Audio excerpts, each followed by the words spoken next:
Good evening, everybody. My name is Jane Clement. I am the president of Community Forums. I want to thank you guys for being here tonight. To our returning guests who have been coming to these forums for many years, thank you for your continued support. To all of you who are here for the first time, welcome to West Hawaii Community Forums.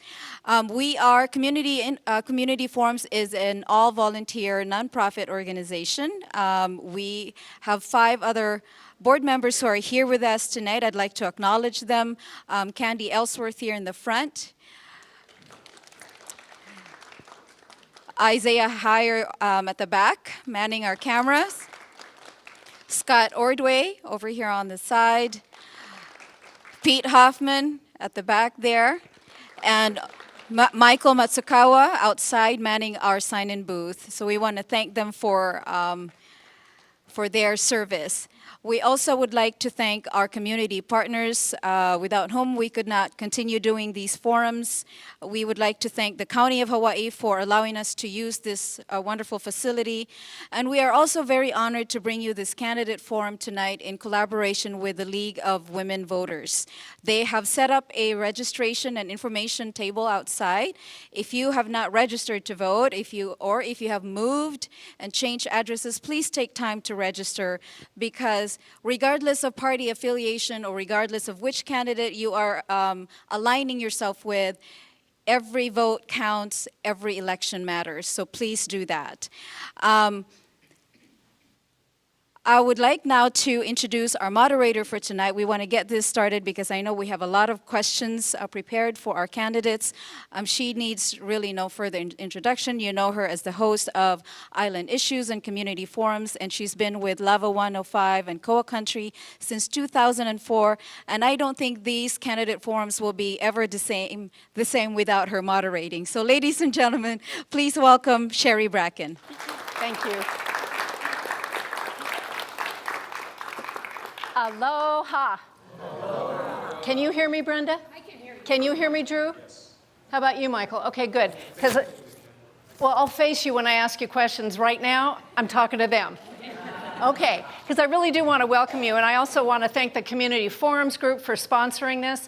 I also want to thank the League of Women Voters. They are a major sponsor of this. And also, thanks to Kona Coffee and Tea, because they sort of nudged us to get going and make sure that we had a forum for this group, State Senate 3, which is West Hawaii from roughly Ka'imanani Drive down through Ka'u. It's a pretty big district. Are you in it, Mamie? Yeah. You're in State Senate 3, aren't you? I hope so. You looked sort of puzzled when I said it goes from roughly Ka'imanani. But that's rough. I also want to thank McDonald's. The Leopoldino family always brings us snacks and coffee, and that's really, really very nice. We have a lot of questions that have already been submitted, but we invite you to submit questions, and then our team back there will take them and give them to me, and that's a good thing. These folks are running for a state office, so just remember as you think about your questions, we want to focus, excuse me, on the state office for which they are running, because they're not going to be able to really fully address federal issues, nor can they fully address county issues, even though there's a little bit of crossover, and some of the questions we have really are in sort of dual camps. I think you all know the restrooms are out there, and if you have your cell phones with you, it'd be excellent if you could make them silent for the duration of this. One thing that's really important is to learn as much as you can about candidates. And we're going to give you an opportunity tonight to hear from them, but you should also take the time to look at their websites. You should also, if there are other forums in which they participate, go to those other forums, because I find in hearing from candidates several times, I learn new things from them. And that's really an important thing to do, is make sure you really know who you're electing. Not just based on their past performance, but based on what they say, because time goes on and things change. I'd also like to refer you to the League of Women Voters website. It's called vote411.org, and they have invited all candidates to submit their bios. You can go in and put in your actual voting address, and it'll tell you who you're going to be voting for, what district you're in, who you're going to be possibly choosing among for State Senate 3. Also, and if I didn't mention this, next Tuesday we're going to do a forum for County Council 7, which is sort of central Kona. So you'll be able to compare all the different candidates for all the different offices. Now, hello. Voting day is August 11th, and in this state, everybody says, oh, that's the primary. It is the primary, and for this particular office, the primary is absolutely critical because this man here is a Libertarian. He's probably going to win on the Libertarian ticket because he's unopposed. But those two folks, Drew and Brenda, are Democrats. So in the primary on August 11th, one of them will be selected to move forward to the general election. The other thing about our August 11th voting day is that for nonpartisan races, and that specifically means county council this year, if any one of the candidates gets more than 50% of the vote, they are elected. So there won't be any general election if that occurs. So don't wait, vote in the primary. And you may do so in all kinds of different ways. If you've requested an absentee ballot, the absentee ballots have already been mailed out for Puna, but they will be mailed out for the rest of us the week of July 16th. You may also do walk-in voting. That is from July 30th through August 9th.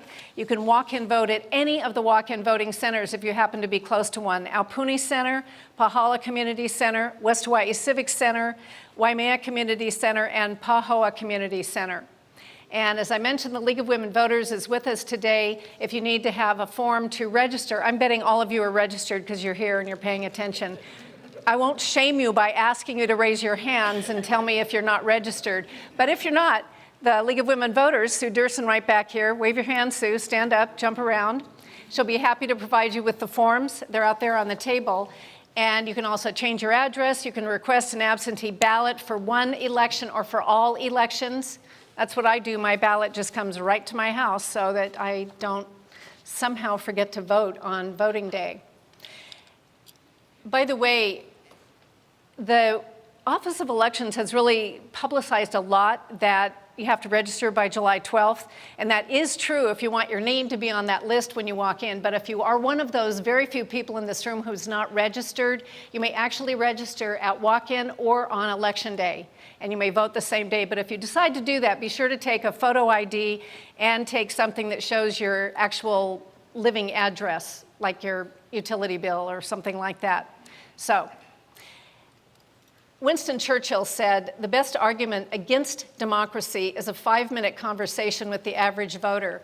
And I'm so proud of all of you for being here on this almost rainy night. It was rainy before, because clearly you're not going to be that average person. And I really appreciate that you want to be informed. And I know these candidates do as well, because they want voters who are interested in the process.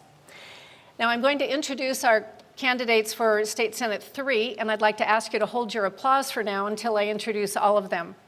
Running on the Libertarian ticket, we have Michael Last. He attended Brooklyn Technical High School in New York City and then attended college to obtain his BSEE, I think that's a Bachelor's of Electrical Engineering degree.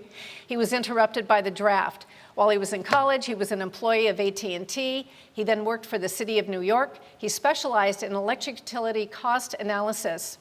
He returned after 2 years of active duty service, and he went back to college under the GI Bill. He moved here to the Big Island in 1992 after he retired from New York City and has been living in Ka'u. He did work for the county for about 4 years on various engineering and construction projects. Oh, and then 4 various engineering and construction firms. I'm sorry, Michael, I misread. We have 2 candidates on the Democratic ticket, and these 2 folks are going to be on the ballot. And by the way, I didn't mention this, but you probably know this. When you go in for the primary, you will be required to decide in advance what party ballot you want to vote for, because you cannot cross-vote during the primary. So you have to decide, I'm going to vote for the Democratic candidates or the Libertarian candidates. In the general election, you can vote for anybody you want to for any office that's running. In alphabetical order, we have our candidates for the Democratic ticket, starting with Brenda Ford. She retired from Pacific Bell in California after 22 years, having served as a former union steward and retiring after around 18 years as a manager. She has a bachelor's in management from St. Mary's College in Moraga. She was a volunteer for the American Red Cross, a disaster chairperson. She worked for CERT, Citizens for Equitable and Responsible Government. I guess that was SURGE, wasn't it? Surge, and as a Neighborhood Watch captain. She was an officer or board member of several nonprofits, including Kona Orchid Society, South Kona Community Emergency Response Team, and Plan to Protect. And she served on the Hawaii County Council for 8 consecutive years. Next, we have Drew Kanuha. Born and raised in Kona, graduated from Kealakekee High School and the University of San Diego. Mr. Kanuha worked at the state capitol and at Kamehameha School's Land Assets Division. He's currently in his 3rd term on Hawaii County Council representing District 7, and that's the race we're going to be looking at the candidates for next Tuesday. He was chair of the council from 2014 to 2016, and he is currently chair of the Governmental Relations and Economic Development Committee. He's president of the Hawaii State Association of Counties, which is a body that advocates for the counties at the legislature. All the counties get together and present a united front, which is always a good thing. He's on the board of directors of the National Association of Counties, Western Interstate Region. I'd like to thank you all for running. Thank you so much for being here tonight. Let's give them a warm round of applause.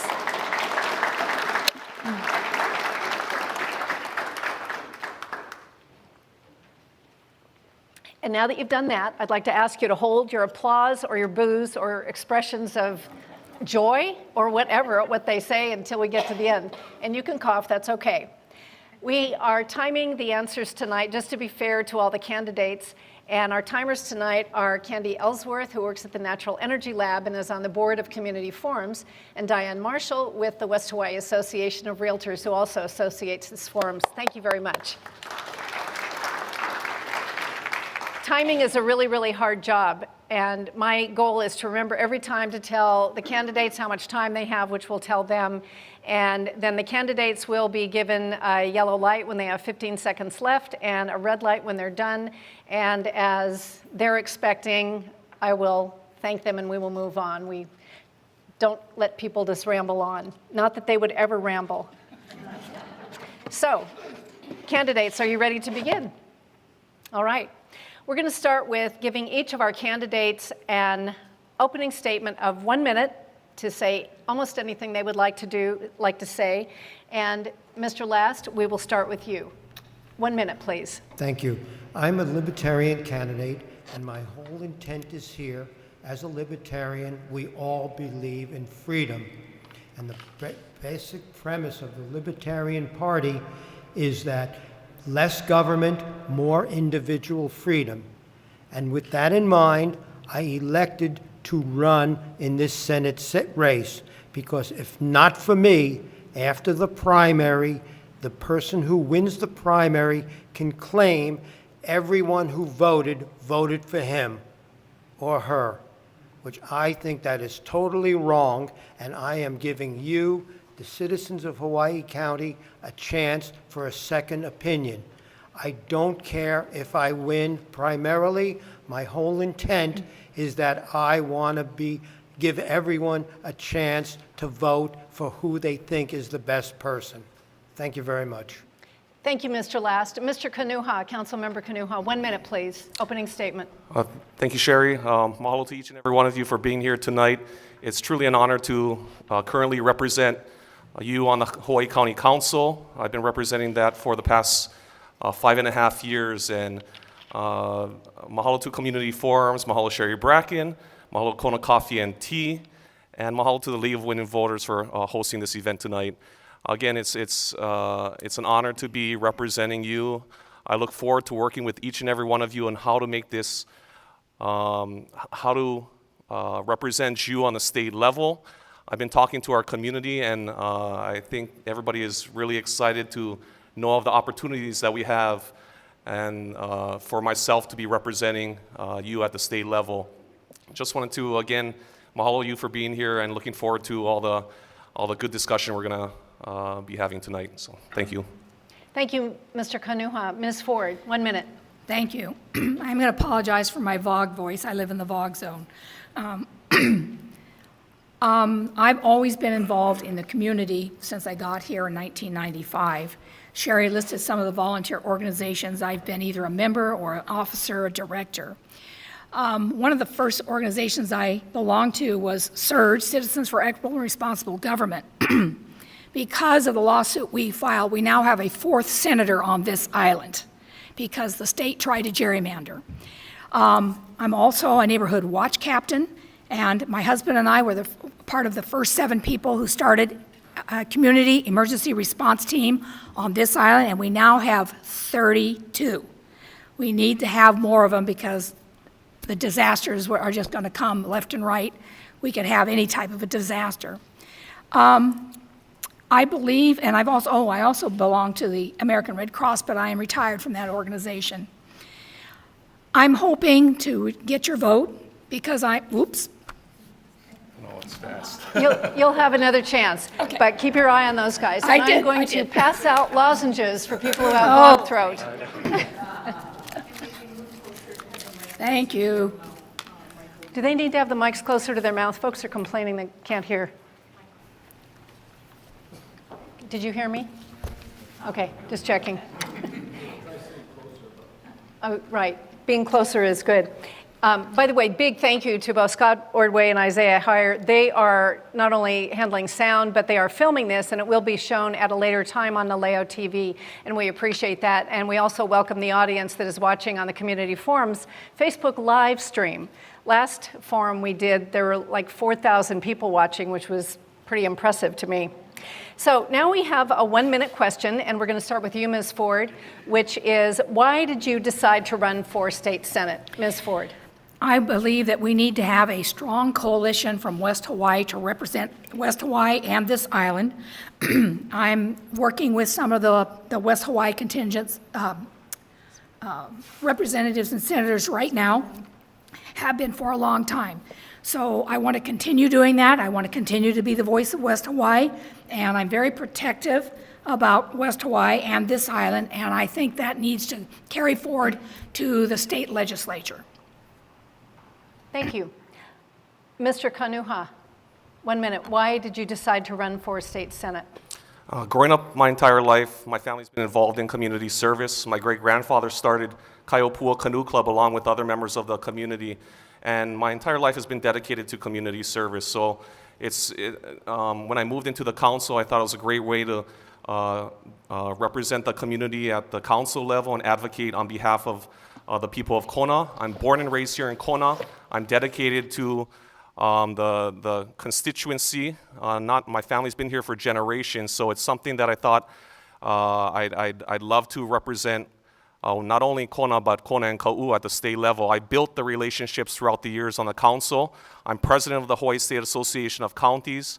I built all those relationships working with the state senate, working with the legislature at the state level. I've advocated on behalf of Hawaii County at the national or the federal level, so I thought it'd be a really great opportunity to help represent the west side of this island at the state. Thank you. Thank you, Mr. Kanuha. Mr. Last, why did you decide to run for state senate? As I reiterated before, I do it so that people can have a choice. And it's ironic also that in the state Senate, with 25 members, there is 0% membership in any other political party than the Democrats. Now, I'd have the same animosity if it was 100% Republican or any other party.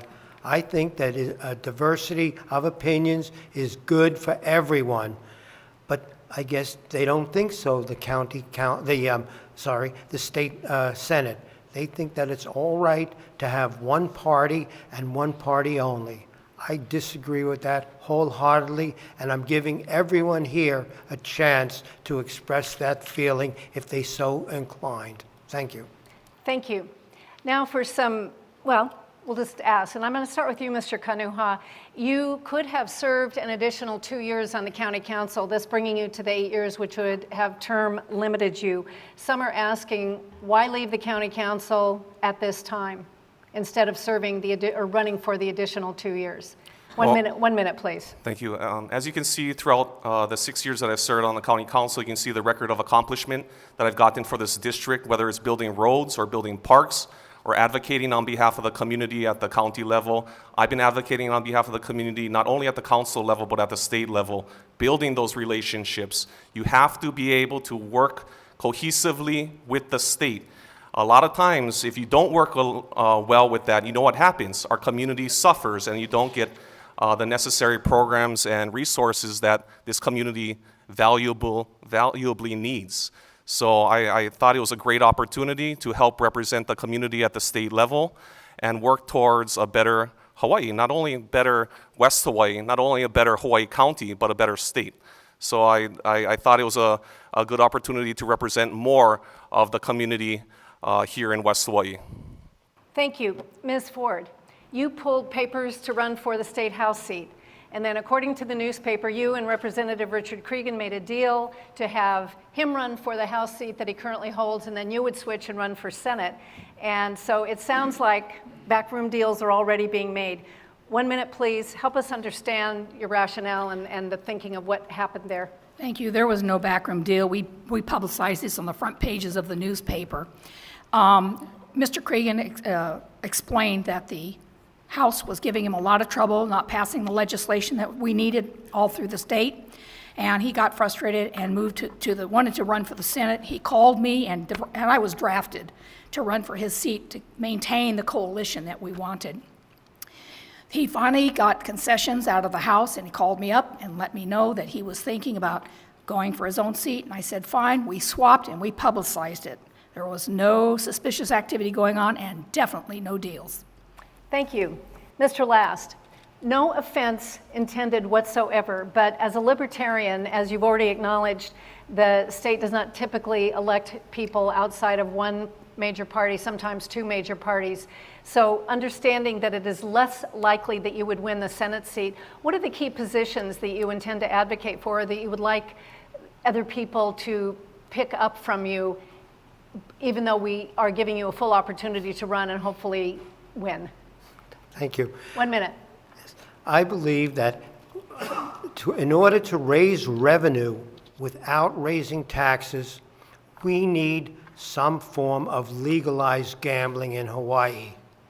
But legalized gambling doesn't mean everyone is going to play. I myself detest gambling in any form, not for religious reasons by any means, just because I am an engineer and I know the odds, and the odds are not good. I mean, you could always double your chances by buying 2 tickets to the lottery, but you'll still have a very long chance of succeeding. I think that is a very good way to raise revenue without raising taxes, as long as we institute 2 restrictions on gambling. 1, you have to be a certain age to gamble, whatever the legislature says, and 2, it not be made mandatory. Thank you. Thank you, Mr. Last. Actually, we had a question submitted from the audience that is sort of along those lines, which is, in the state, it seems to be that the state only sees the way to increase revenue is to raise taxes. And we don't need to quite yet get into the improving efficiency issue, because that is a big issue. But the question is, how can you see raising revenue without raising taxes? And I'd like to give each one of you 90 seconds to discuss that. And I'll start with you, Mr. Last, because pretty clearly your idea is gambling, and that's suggested in this question, but maybe there's other things. So give us 90 seconds on what the plan would be. How do you raise revenue? 90 seconds. Thank you. I think that the main reason for gambling is to raise revenue. End of story. Why do so many people from Hawaii go to Las Vegas every single year? For the shows, they tell me? I don't believe it. I think it's primarily to gamble, to win it craps on the big lottery, the big roulette wheel. There are numerous reasons for people to go to Las Vegas, but primarily it is for gambling. And that's what it amounts to. I remember in New York State, which is very close to Connecticut, Connecticut has the most successful gambling institution in the country. It's called Mohegan Suns, or Foxwoods, I can't remember. There are 2 competing casinos there. This is wonderful means of getting, unfortunately, the state of Connecticut doesn't receive any benefit from these casinos. But if they were state regulated and at the larger hotels, not only would we raise revenue, but we'd also have an influx, I claim, of tourism, a tremendous increase in tourism. A lot of people like to gamble, or else why do they go to Las Vegas? Thank you. Thank you, Mr. Last. Ms. Ford, what's your opinion on raising revenue, particularly relative to gambling, casinos, lottery, something like that? 90 seconds. You want me to discuss the casinos? Okay, I Unless don't. you have some other idea on how to raise Well, revenue. I believe we should bring in some more industry, and I think specifically I'd like to see us be the health state. We need a new hospital. We need the physician assistance program, which we're bringing in from University of Washington here to Kona. We might be able to talk about that later. I do not support gambling. This issue came up when I was on the council. I did extensive research. The people who least can afford to gamble are the ones that believe in luck, and they gamble. I did the research on Nevada. They have the biggest foreclosure rate in the country because people lose everything due to gambling. For every dollar of revenue, tax revenue that comes in from gambling, $3 in social services has to go out. I won't support gambling. Thank you, Ms. Ford. Mr. Kanuha, 90 seconds, please. On gambling as well, I haven't supported in the past. The council tried to pass a resolution by another council member asking for high stakes bingo. It wasn't something that I supported, and I agree with Ms. Ford. That's something that we're not ready for here in the state. In terms of diversifying our industry, I absolutely agree. We're going to have to diversify the industries here in the state. I've supported the accelerator program here in North Kona that brought attention to the media. They're trying to bring about movies produced here on Hawaii Island. These are these types of industries that we need to focus on to help diversify our industry. Don't get me wrong, we're going to have to keep tourism at the forefront. It is the forefront. It is the thing that brings the dollars to Hawaii. But we're going to have to look at other ways, other industries to help Hawaii out. We can look to our own Kona Coast at OTEC and NELHA. How do we get more companies to come there and, again, help diversify what we have, what we currently have? We don't have enough of that type of thing in Hawaii. So it's going to be advocating for different industries to come to Hawaii so that we don't have to raise taxes. It's hard sometimes to see the amount of taxes not being, or talking about raising taxes when the state has $1 billion surplus. That's tough. Thank you. I'd like to give each one of you 1 minute to talk about what you have accomplished for this community in the past few years. One of you is not in office, one of you has held office, does not now, one of you is currently an office holder. So what can you point to as accomplishments that the community can look to with a hope towards that's where you might be going in the future? 1 minute, starting with you, Mr. Kanuha. Thank you. There's not enough time in a minute, but open the Mamalahoa Highway bypass to Napopo. Open the La'aloa Avenue extension to Kuakini Highway. Opened Alaho Street connecting Lonakona subdivision to Henry Street. Appropriated $39 million to improve transportation in West Hawaii.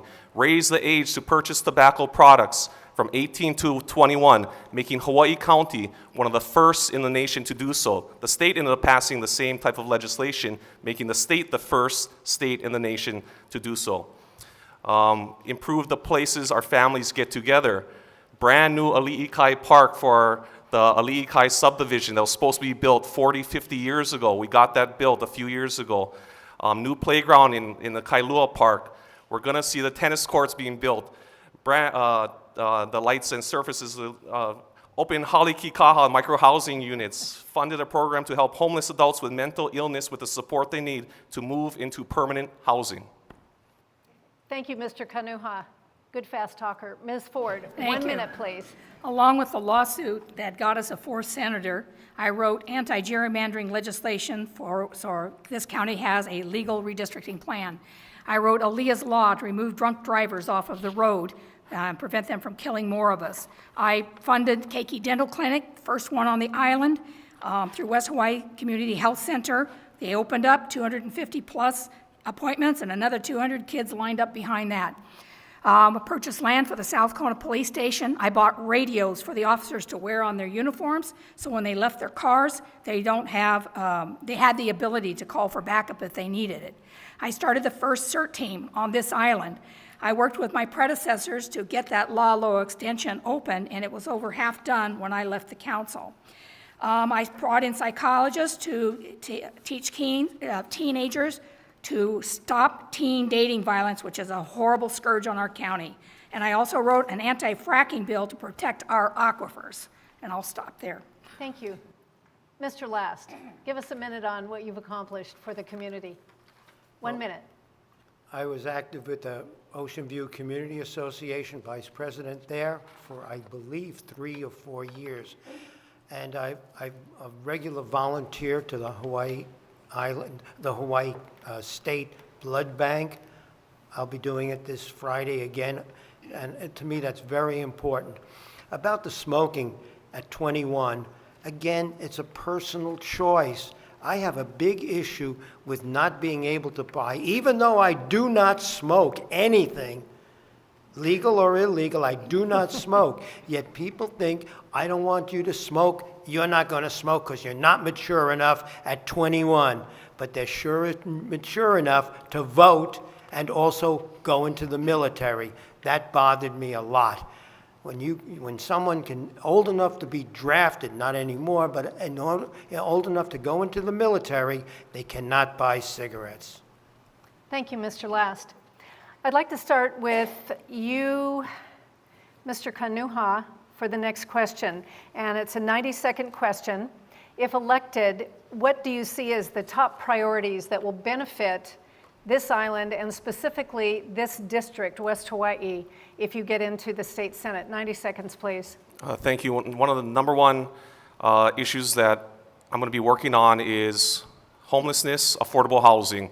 We have a huge issue with affordable housing here on Hawaii Island. It's never affordable. It's crazy when we keep on saying we're going to be building affordable housing, but who can afford affordable housing at $350,000, $375,000 for a home? It's absolutely crazy. The government's going to need to do more with building affordable housing, or at least making land available for a public-private partnership to build actual affordable housing here in this county. That's one of the big issues that I'm going to work with. I'm going to continue our homeless outreach. You know, in the county, we've built Halikikaha, the micro-housing units. I'm going to continue to advocate at the state level for more units for our people, get them out of the street, out of the businesses' doorways, and put them in housing. We got to put people with a roof over their head and get them and wrap around those services so that they can be valuable members of our community again. That's one of the biggest issues that are facing our community, and one of the things I'm going to be advocating for. Second is increased access to health care by working with community health centers and other providers. I know we're going to have a big push with putting, oh gosh. Are you looking at all these? I'm sorry, I apologize completely. But she said the 90 seconds isn't working, so we'll be doing that manually. And they'll do a great job at that. Ms. Ford, top priorities if you get elected, 90 seconds, please. Thank you. Affordable housing, I agree with Drew. Yes, but what we need to do is the county needs to build state, federal grants, the community block grants would be wonderful, to build affordable rentals, as in apartments. People that are starting out cannot afford to buy a house here. Even our teachers who are underpaid cannot afford to buy a house here. So we need affordable housing controlled and owned by the county. We need to bring a new hospital here, build it. It'll provide construction jobs for 3 years, a great influx of financial assistance. The existing employees at the Kona Community Hospital will move to the new hospital. It will be a teaching hospital for doctors. The reason we need that is that 75% of doctors stay in the community where they do their residency, and so we have a terrible doctor shortage, and that's one way to get doctors in here.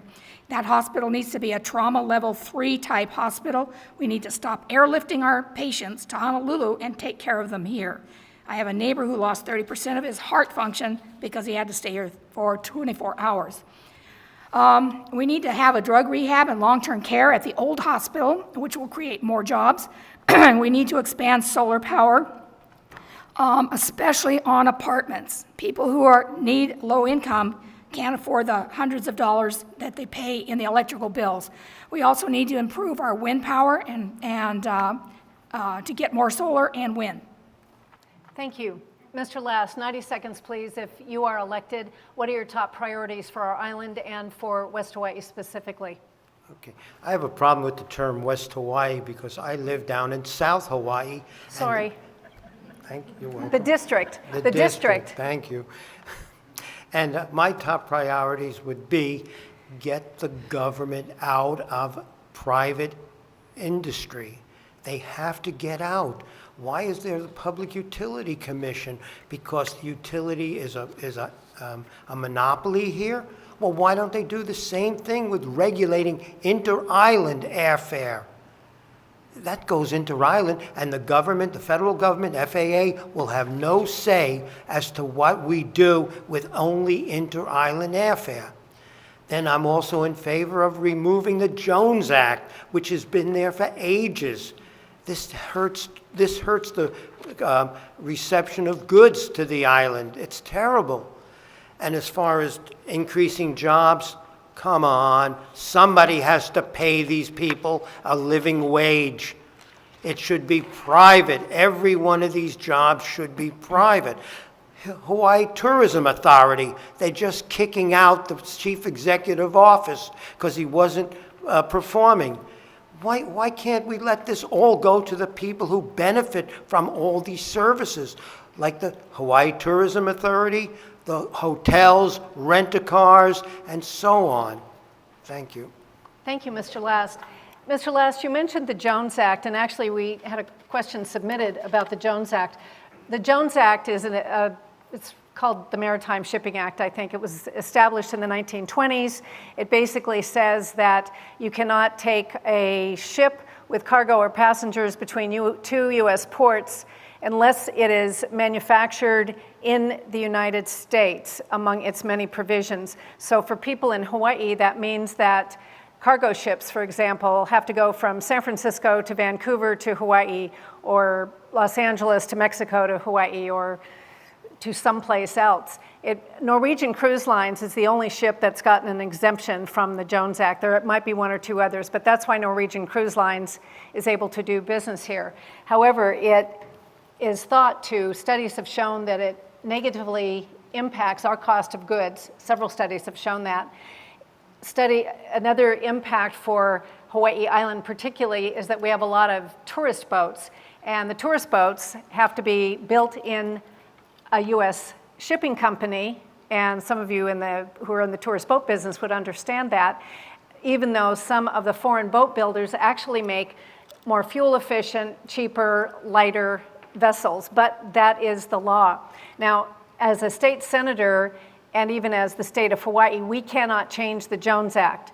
But I'd like you to take 1 minute and tell us whether you would advocate for the state requesting an exemption from the Jones Act, understanding that it would be up to our United States congressional representatives to actually make that decision. So 1 minute, please, your thoughts on that. And Mr. Last, I know you are in favor of doing that, but give us 1 more minute on that, because clearly the Jones Act is not going to go away. So the question is, how would you support an exemption from Hawaii, if you would? Well, first of all, our congressional delegation from the state of Hawaii, all 4 members are exclusively Democrats. There's no other political party represented in Congress from Hawaii.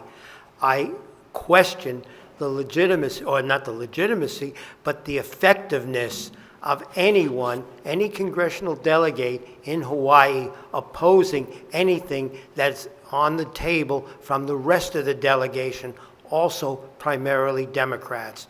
I have a big problem with that. Thank you. Ms. Ford? Thank you. I do believe we should apply for an exemption from the Jones Act for this state in particular. Even Alaska has a highway that gets up there. They can get their goods, and their goods are just as expensive, if not more so, than ours. Pardon me. I don't care where a ship is built. I don't want to lose our shipping industry in the United States, but we are paying the price here in our goods, our food, and in everything by having the Jones Act applied to this state. If it was exempted, if we were exempted, our goods, the price of our goods should drop dramatically. Our cost of living is very, very high, and a lot of our young people have to leave because they can't get good jobs. And part of it is the cost of living. The cost of living is so high here that we're going to have to raise the minimum wage, which I agree with, but we still need to get our goods and services delivered as efficiently and as inexpensively as possible. So I do support an exemption. Thank you. Mr. Kanuha. Thank you. As you stated earlier, this is a federal law. It's going to be very, very difficult for us at the state level to get rid of it or at least have an exemption for it. There are provisions within the Jones Act that provide for safety of the crew members that are on these ships. That's a really big, important thing that the Jones Act provides for the people that are on these ships, bringing the services, bringing the goods to Hawaii. So if you're going to get rid of the Jones Act, you're going to lessen the amount of protections that these individuals have in terms of their safety on the ship or their living conditions. There's a lot of things that go into this Jones Act that you really have to look at and how to define what exemptions are going to be made. So at this point, I would oppose that. But again, it's up to the federal government. There's way too many things that we have to do at the state level and the county level before the Jones Act. Thank you. The lava flow is obviously having a huge impact on housing right now. I'd like you to take 2 minutes and talk about what the state government's obligation is in this situation relative to long-term housing. And Mr. Kanuha, I think we'll start with you on this one. 2 minutes, long-term housing specifically relative to the lava flow in Puna. Sure. Well, previous to this eruption, we already had a huge housing issue. So after this eruption, you can see how exacerbated it is. We're going to have to look, state is going to have to provide some type of way to provide land for individuals, at least short term, the housing units to house these individuals. But if you look towards the long term, provide land. There's a lot of land available in Puna. Make sure it's not in Zone 1 or Zone 2, but away from any type of emergency situation. You're going to have to provide that land and offer people an opportunity to purchase that land. Hopefully there's a way that there's a switch from if the lava impacted their land currently, the state can take that back and offer them an affordable option in a safe community where they can live into the future. I think that's the obligation of the state, and I really hope to help those individuals that are in desperate need. This lava eruption is just exacerbating the bigger problem that we have on Hawaii County, not only Hawaii County, but this entire state. We're really going to need to dig deep and find ways to put people in houses, make them affordable for everybody to live. But in terms of our members of the community that have been affected by this lava eruption, they need to be the top priority, especially in Puna. Give them the opportunity to get their house, get their lives back in order. And I think that's the role of the state needs to play. Ms. Ford, 2 minutes. Thank you.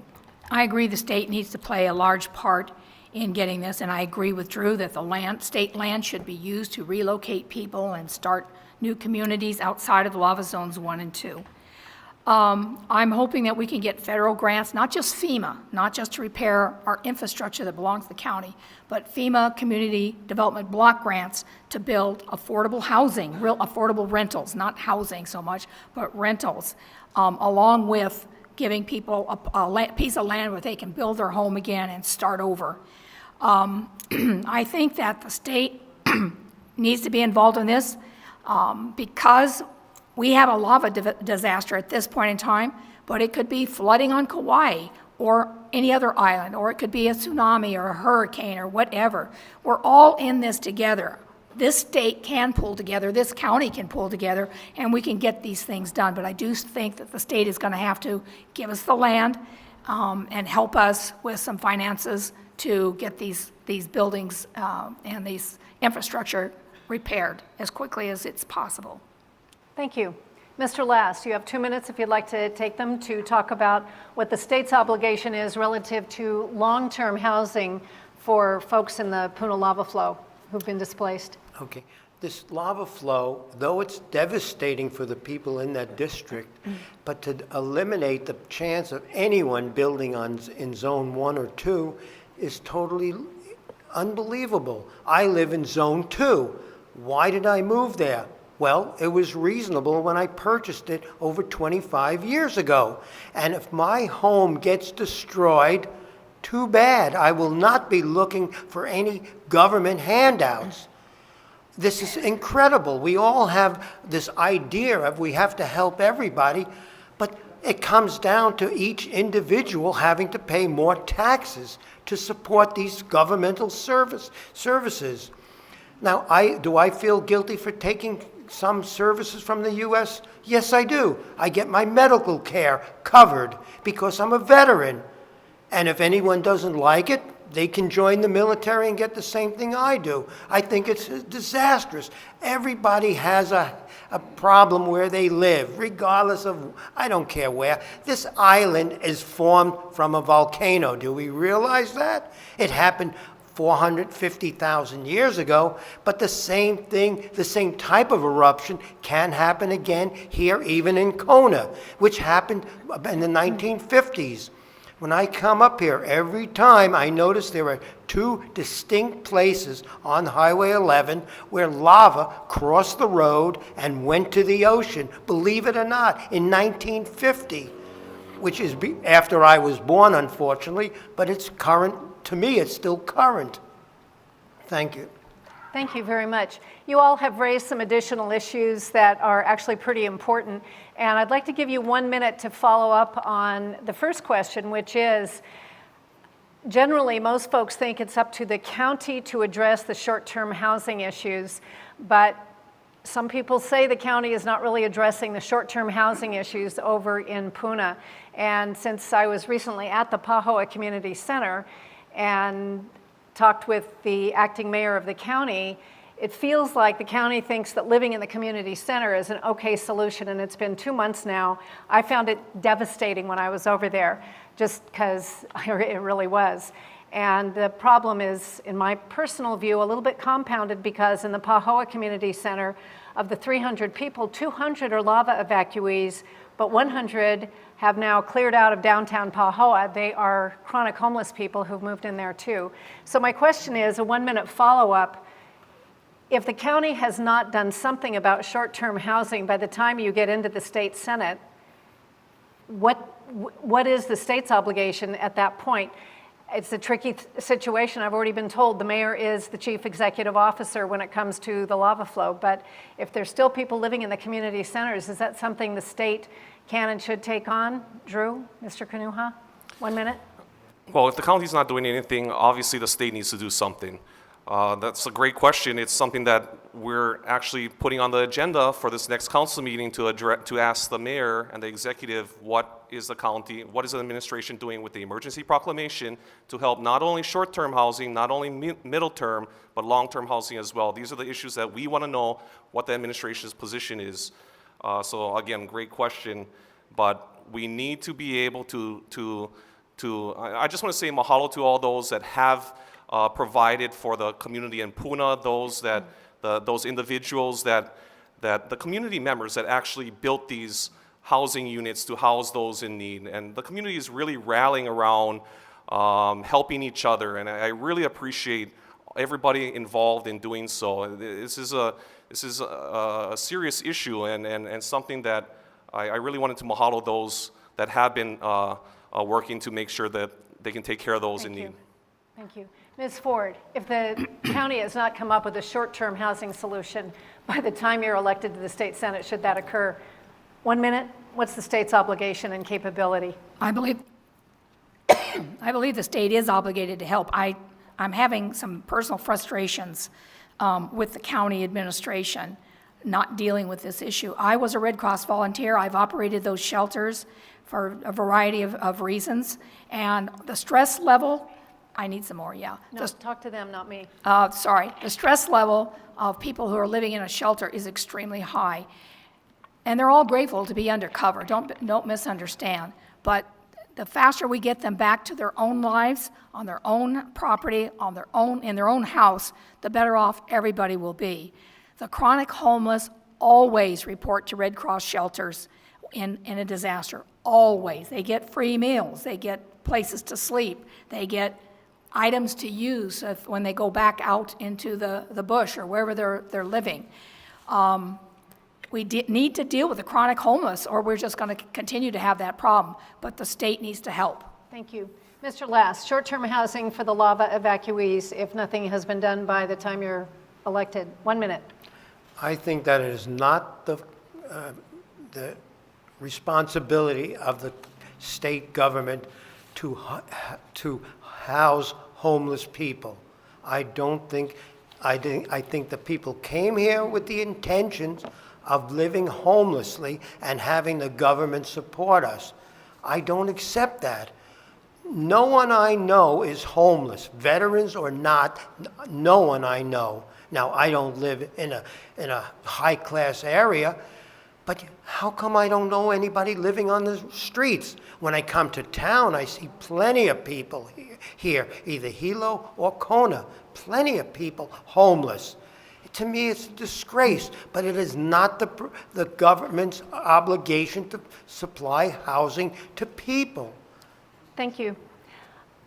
Staying with specifically the lava flow and the issues around the lava flow, you brought it up, lava zones 1 and 2. Although the county is responsible for issuing building permits, there may be laws or encouragements that the state could offer to either encourage and allow development in lava zones 1 or 2 for the future, not going backwards, can't go backwards, but for the future. Or there's things the state might be able to do to discourage the building of new homes in lava zones 1 and 2. If elected, please take 2 minutes, Ms. Ford, and tell us what your thinking would be about what the state should do in that situation. Governor Ige is already concerned about rebuilding in lava zones 1 and 2. The reason they're named 1 and 2 is because they have more active and more frequent flows of lava. I understand people who don't have a lot of money need inexpensive land, and they move into these zones and build. With or without a permit, doesn't make any difference. It's because the land is cheap, and there's a reason it's cheap. It's dangerous. So I personally don't like the idea of rebuilding, and I don't blame administrations. I blame previous councils who continually let developers buy this cheap, dangerous land and subdivide it and then sell it off to the public. My husband and I were aware this was going on before we ever moved here. We could have bought a lot in Puna. I'm sure it was right on top of the rift zone, so it would have been very dangerous, but we need to really look at what we're doing, and council members have to develop a spine and say these areas are dangerous. Just like we say no more houses can be built right on the shoreline. They got to be 40 or 80 feet back. We've got to put laws in place because we need to protect people. And I understand that maybe Mr. Last doesn't believe that the government needs to protect people, that we're responsible for ourselves, and that's true. But the fact is, and the reality is, people will put themselves in dangerous situations. I don't understand why anybody wants to run down and look at that lava flow. I want to run the other direction. I know how dangerous it is. Same thing with tsunamis. How many people will run down to a shoreline and say, I want to watch the wave come in? Oh my God, you know? People don't use their common sense. And that's the reason I think that the government needs to step in some of these areas and say, you can't build in the crater, you can't build right on the downhill side, and you can't build on the shoreline. Rising sea levels, tsunamis, it's not safe. So I think government should be involved. Okay, back to the question, Mr. Canua. The question specifically is, what could the state do relative to legislation, regulation, to either allow or not allow building in lava zones 1 and 2, understanding it's Hawaii County that has responsibility for building permits, but we're talking about a state Senate job. So can the state help control that? You know, as Brenda said, the governor has been advocating to make sure that no new housing projects are being built or should be built in lava zones 1 and 2. I completely agree. A lot of these projects that were built in lava zones 1 and 2 happened a really long time ago. The council hasn't been seeing too many rezonings or projects being built in these areas in a really long time. It's something that I haven't seen come to my table, and it's definitely not something that I'd be advocating on the council. In terms of state, I really think that we need to, I don't know what type of legislation needs to happen, because it really is a county function to know where, unless you're trying to rezone more than 15 acres, then it becomes State Land Use Commission that decides these things. But I really think we need to advocate to the counties that these aren't appropriate places to build. There are inherent risks in building in lava zones 1 and 2, as are inherent risks in building close to the shoreline. I think one of the questions that we should bring up later on is the climate change issue. So I really hope that's a question that we can talk about.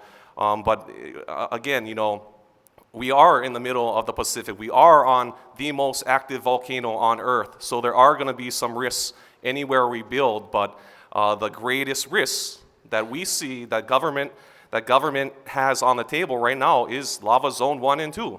So I really think that we need to encourage or discourage people. We need to tell people that that this isn't a great place to build your home. There are going to be, as we've seen, some major risks in building in these zones, and I really would discourage that. Mr. Last, I think probably we can guess at what your answer might be, but at the state level, is there specific legislation you can think of that would either allow and encourage or discourage and not allow building in lava zones 1 or 2? Understanding it's the county that issues the building permits, but the state does control land use law. I have a problem with the government legislating morality or legislating common sense. It cannot be done. They tried it for 12 plus years during Prohibition. Morality did not win. The government lost. People will do whatever the heck they want to. As far as the state's requirement or obligation to assist, how could anyone claim that they have to assist me because I live in zone 1 or 2 to relocate, but anyone living in a different zone, 3 through 9, they're at their own peril? I mean, people can buy insurance, though it's expensive, but it's an option. They can buy homeowners insurance for fire, for earthquakes, for lava flows, but it's very expensive. Why does the government need to stop in and say, you can't build there because it's in lava zone 1 and 2? And what defines the zone between a 2 and 3? It's a fine line. On one side of the line, it's okay, and the other side, no good. I don't think the state should be involved in this decision on how someone uses their land that they purchased. You can't cite developers for building homes. If people come here, they want the homes, and they will buy them regardless of the cost. Thank you. Thank you.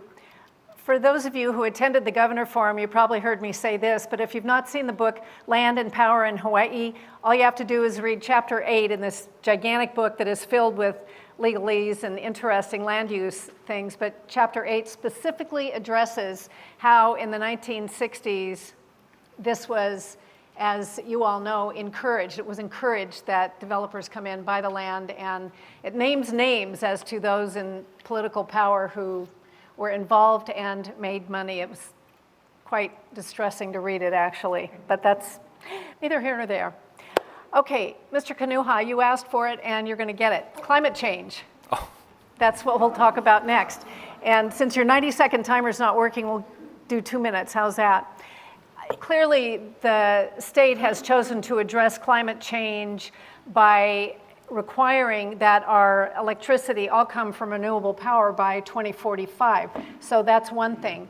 But as a state senator, how would you all come up with other encouragements, other ways to address climate change. We have rising sea levels. Clearly, that's something that you all have addressed in your previous answer, but maybe there are specific other things to do. So 2 minutes, Mr. Kanuha, climate change. Sure.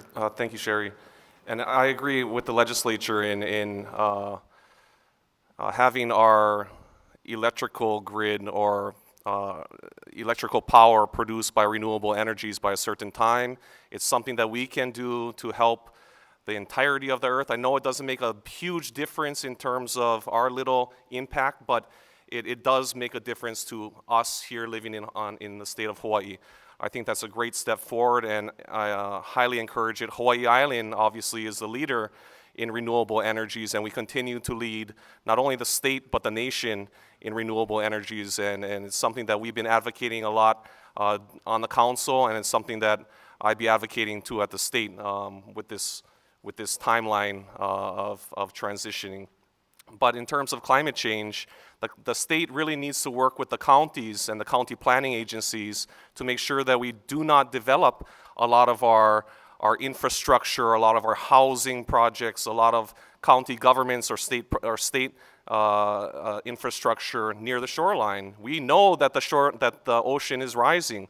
That's not something that we just made up. It's happening, and it's happening now. You look down at Kahaluu, and the wave impacts throughout the years. It's knocking down the walls. It's impacting the pavilion. I asked the county. I appropriated monies to do an impact study on what our shoreline is doing, especially at Kahaluu. Are we going to spend $1 million improving that park if it's just in 10 years the sea level is going to rise a foot or several inches and destroy everything that we just created? So the state really needs to work with the counties in how we plan for the future, and we got to be doing this immediately.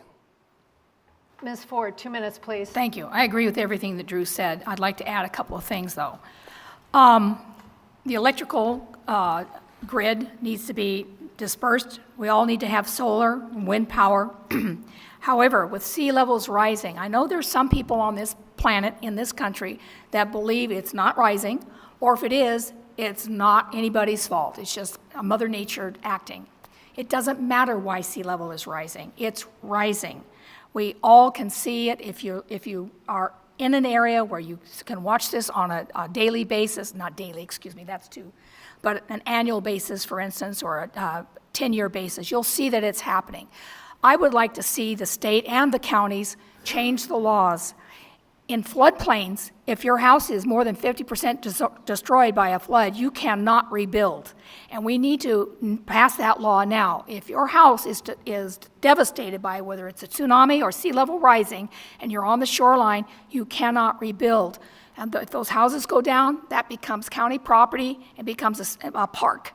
It needs to be a park. We need to get people off the shoreline. Look what happened in 1960 in Hilo. They got hit with a tsunami, and it wiped out the whole area, and everybody had to move uphill.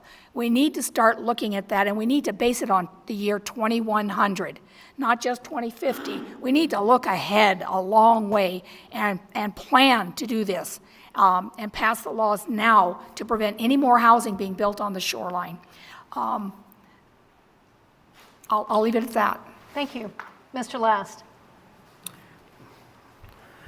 Climate change. I'm an engineer, and I don't believe climate change is happening at the rate that the pro-climate change people predict. I'm not saying it doesn't happen, but I just need long-term evidence of any effect.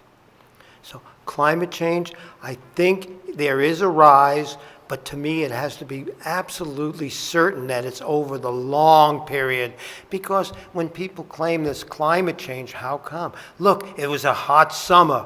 Yeah, but it was also a cold winter. You can't have both extremes. If it's a climate change, it means it happens year round. That's why I don't accept the theory that looking at one time or 1 year or 10 years does anything to prove or disprove the climate change theory. Now, as far as diversified energy, electrical energy is my field, unfortunately. I think it's great, but other people do not agree.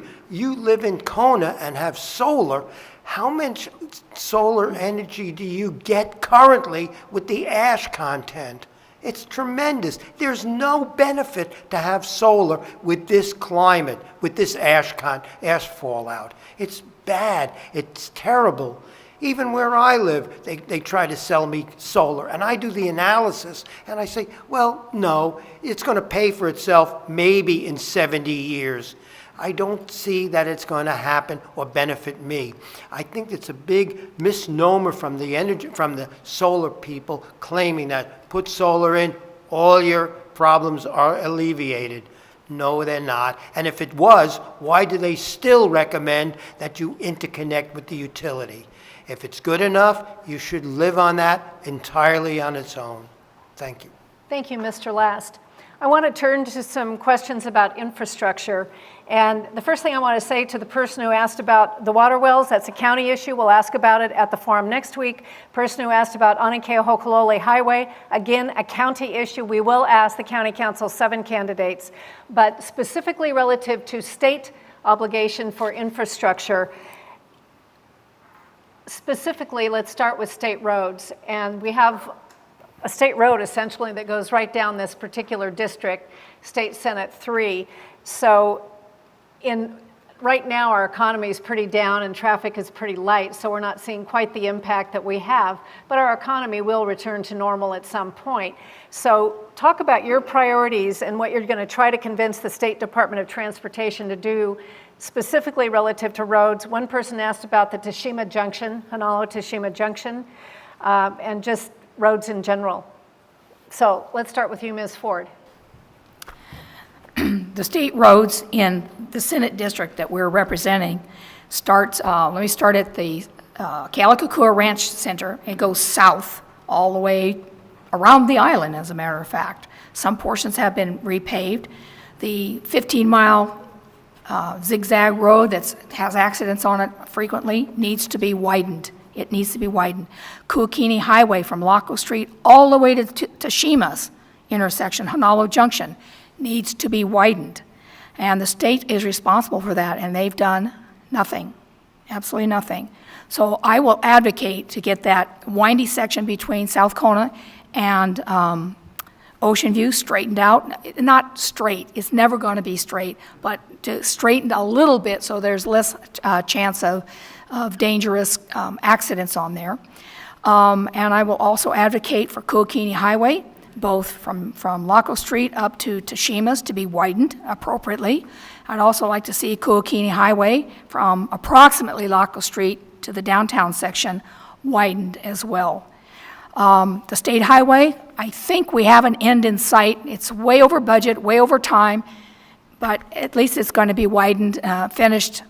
Oh my God, I hope it's this year, but who knows? Who knows? But there is an end in sight in that. So I will advocate for all of those things. Okay. Mr. Kanuha. Oh, thank you. 2 minutes. Sure.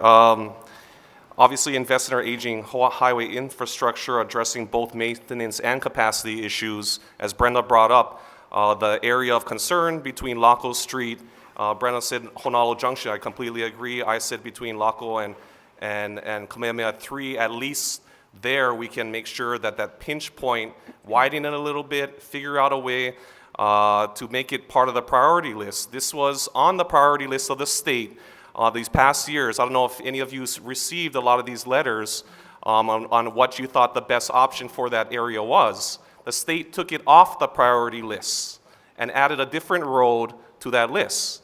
So we need to advocate to put that road back on the list because it is a huge issue between those traveling between Ka'u, South Kona, and heading up north or in town to work. That's a big issue. As you go down South Kona and Ka'u, just making the roads safer, making sure the lines are bright, making sure there's enough reflectors there, because a lot of people travel that area. It's very dangerous at certain times of night or early in the morning. A lot of people travel that early in the morning to get to work on time. So we need to make these areas safer. I definitely want to improve our airports. I know Senator Lorraine Inouye added an independent airport authority to the list, to the state Senate list. I thought it was a great way to improve our airports. As you see, you look at the bathrooms at the airport, not that friendly to any of us and those visiting from the mainland coming here and going, and the first thing they see is a dirty bathroom. It's not something that is very thrilling to those that visit. So that's something that we need to do. Of course, improve safe routes to schools is something that I'm doing here now in the council, and something I'll be advocating at the state level for our kids. Well, maybe if you did you, and I missed it completely because I was talking about the next question up. No. 2 minutes. Okay. I know he didn't. He's Highway trying to 11. fool me. He thinks I'm foolable. Highway 11 widening because due to accidents? No, due to collisions. It is not an accident if it's a deliberate act which causes a collision. It's a collision, not an accident. If everyone drove on the road respecting the speed limit and following distance correctly, there would be no collisions or accidents. To me, that's irrelevant because people do not drive the speed limit. They are in such a hurry to get everywhere that they don't abide by the speed limit. And as far as coming to work, leave a little earlier. They can't see that. They'll lose valuable time at home. Well, that's the trade-off. Anyway, so that was my feeling on widening the roads. The infrastructure is fine as it is. The government should only do a limited amount of resurfacing as required by the population. Obviously, the visitor population is way down now. Oh, the cruise ships can come in. But what do they come into? The overcast day, not being able to see the ocean from anywhere in Kona? That's just a fact of nature, and we have to learn to live with it. Thank you. Thank you very much. We have another sort of infrastructure question, but it speaks to state issues, and that is the State Department of Health has mandated the closure of more than 50,000 cesspools on this island. And some of you know the State Department of Health actually held a meeting here in this very room last Friday to get citizen input. And it became very clear at that meeting that the State Department of Health does not actually have a plan that is focused on this island. And I know that some of you were at that meeting and felt the same amusement and interest that I think everybody felt. So as a state senator, please take 2 minutes and tell me what you think you can do to keep the State Department of Health and the state focused on finding solutions for this problem that are practical, functional, and literally affordable. Because at this point, it's on every single person who lives on this island to replace their cesspool. Granted, it's not for 30 years, but that's not very far away. So I'd like to start with you, Ms. Ford, because I know you have opinions on it. 2 minutes, please. Oh, I do. Yeah. At the meeting last Friday, which I did attend, it was pretty upsetting to listen to the state say, you've got to replace all your cesspools, but we admit the septic systems don't work well on rock, which is what we've got here. You'd have to put in a sawdust and sand leach line bed, and that doesn't work on smaller lots. You've got to be out in the ag areas to be able to do something like that. So they're putting together a committee to study the issue before they require us to all change to septic, which won't work. So I brought up one solution. There are microbial products that can be used to clean up the your sewage, your cesspool, and your septic lines. The gentleman in front of me told me that wouldn't work, and they just went on. They just acted like they'd never heard of that. I suggested that they send somebody to Japan and find out what they're doing over there, because they have succeeded with these microbial products in cleaning up bays and rivers. Certainly they can clean up our sewage problem. So I do think we're going to have a lot of really smart scientists that are willing to look outside of Hawaii and not stop pretending that we're the only place on the earth that has this problem. Somebody has resolved this issue someplace else. And we need to have DOH get the right scientists together and figure this out. Do not try to change out your cesspool to septic at this time, you're wasting your money. They're hoping to come up with a solution for this side of the big island, and that's what we're waiting for, and they can't tell us how many years it's going to be. So we're all sitting under the onus of a 30-year plan to change out our cesspools with no possible practical way to change it to something else. They cannot tell us. Thank you. Yep, for anybody who was at the meeting, that's a great summary. Now, Mr. Kanuha, if you are elected, how are you going to get the State Department of Health to fulfill what most people believe is their obligation to produce solutions? 2 minutes. Thank you, Sherry. And this is an important issue. You know, when we look at how cesspools operate or septic tanks, it's all flowing downhill. It's all going into our ocean waters. This is a very serious issue that we need to handle. And I'm glad, you know, the state is at least taking some action to notify the residents that this is an issue, that we're going to be working now and into the future of how to address this issue. They gave us, 30 years to figure out how we're going to move forward with this. It's going to affect Hawaii Island dramatically because we have so many people on cesspools. Septic tanks is definitely not the answer. I was at the meeting as well with Brenda and trying to figure out what was the answer, and we couldn't get anything from Department of Health. But the good thing is that they have a lot of time to study it and figure out what the right answers are going to be. So at least we can be part of that discussion. I do want to credit Representative Nicole Lowen because she has been pushing this issue. She has been trying to address the issues that are facing our nearshore waters with this, our cesspool issues on Hawaii Island. So I hope I can be working with her to figure out great solutions on this part. But it's going to be a collaborative effort on behalf of those, not only here in Hawaii but around the world, who have gone through this issue, who are dealing with this thing. It's the issues that were the products that were presented to the community are just not reasonable. It costs way too much.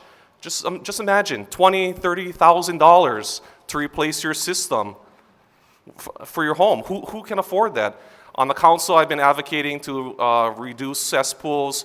We got Lona Kona, the funding to take them off of their cesspools and put them on the sewer system. So that's one thing that I've done on the county that I look forward to working at the state level for. Thank you. Mr. Last. Yeah. Cesspools. Sure. Convincing the State Department of Health to really step up to the task.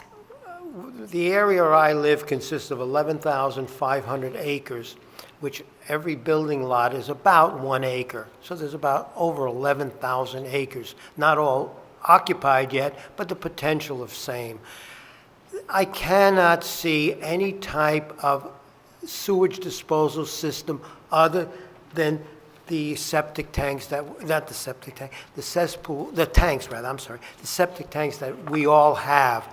We are just too spread out to utilize any type of central collection. I used to work for the county in waste management. Before it was waste management, it was public works. And I knew what the inherent problems. In Hilo, it's perfect to put in sewer lines, and same in Kona. But when you have so many homes diversified over such large an area, it becomes inconceivable, let alone the cost. If we can't have a municipal water system, why should we have a municipal sewer system? Water would be so great to have. I can't even drink my water because my water is rainwater. And the rain falls on the roof, and the birds and the lizards and everything else is on the roof. And everything that they discharge goes right into my water system. So I cannot see any benefit of changing the sewer systems. I would rather see having a centralized water. And even though the water lines do not have to be put underground, it would be a great expense to do that. And I would not expect the county or the state to fund such expenditures. Thank you. Thank you, Mr. Last. And I'd like to go to you first for the next question, which has to do with agriculture. Agriculture should be one of the most critical aspects for Hawaii Island. If you are elected to the state senate, are there particular laws that you might introduce or legislation you would introduce to clarify and expand the capability of people to actually have productive and working agriculture on this island? And let's take a minute to do that one. Okay. As a libertarian, you know what my answer is. Any government intervention is wrong unless it benefits the entire population. And I think health regulations do benefit everyone. If I go into a restaurant to eat, I expect the restaurant to have a good bill of health, because other than that, we're at everyone's mercy.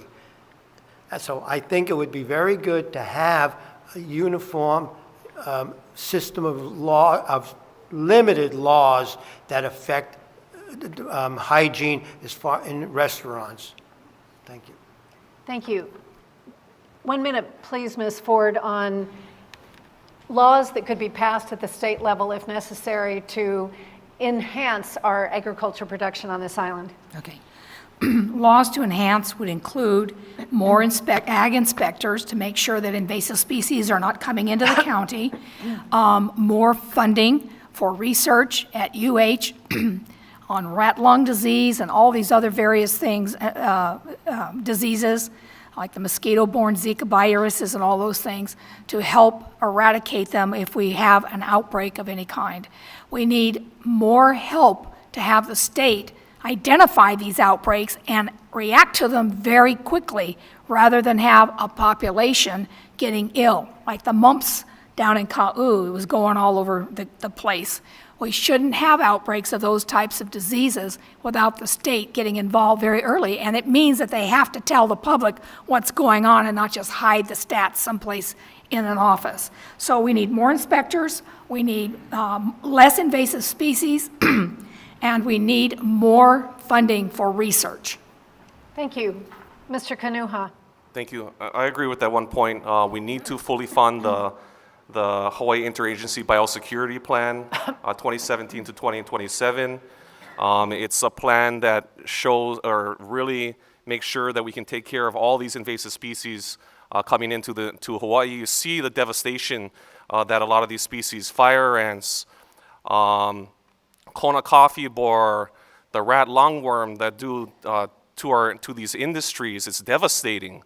I don't even want to eat a salad anymore because of the possibilities that I could get rat lungworm. They just say wash it off, but really, truly, is that really how to prevent anybody from getting rat lungworm? We don't know. So funding these is going to be extremely important to moving forward in the future and making sure that we can protect against invasive species.